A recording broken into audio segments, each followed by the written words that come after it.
நான் பாட்டு PR match போனேங்க. போயிட்டு சோலோ தான் போனேன். அடி உறுத்து விட்டாச்சு ஒருத்தனுக்கு.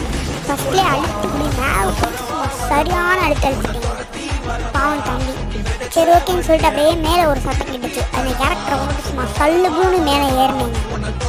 போனால் இங்கே ஒரு எனிமீஸ் மாத்திரம் சுற்றிக்கிட்டு இருந்தேன். அவனுக்கு ஒரு போட்டு இப்படிங்கிட்டு போயிட்டு தெரியாமல் இடிக்கிற வந்துட்டேன். எவ்வளோ முன்னாடி முடிக்கிறேன் பார்த்தா பின்னாடி எடுத்துக்கிட்டேன். தம்பி ரொம்ப தப்புடான்னு சொல்லிட்டு திருப்பி அங்கேயே வந்து சம்பவத்தை பாருங்க. திருப்பி செட்டிங்ஸில் தெரியாமல் போயிட்டு சொல்லிட்டு திருப்பி எல்லாம் வந்துட்டு அவள் பாருங்க இப்போ அடியை பாருங்க. அவனுக்கு ஓசிக்கில் எடுத்துக்கிட்டாங்க. மன கஷ்டமாக போச்சு. ஓசிக்கில் எடுத்துக்கிட்டேன். சரி ஓகேன்னு சொல்லிட்டு மேலே ஏறிடுவோன்னு சொல்லிட்டு ஒரே அடியாக டாப் ஃப்ளோர் போயிட்டேங்க. வெயிட் பண்ணிக்கிட்டு இருந்தேன். எனக்கு சரி நான் க்ளோவால் போட்டு அடிச்சு விட்டு போயிட்டேன்ட்டு அடிக்கக்கூடாது. லைட்டாக அடித்தான். நீ ஹெச்பியை பார்த்துக்கோங்க. ரொம்ப இங்கேருந்து கொஞ்சம் கம்மியாக இருக்கும். ஆனாலும் நான் அடித்து முடிச்சிட்டேன் பாருங்கள். கெத்தான இருக்குங்களா? சரி அப்படி ஒரு எமௌண்ட்டை போட்டு விட்டு கெத்து காமிச்சு விட்டாரு.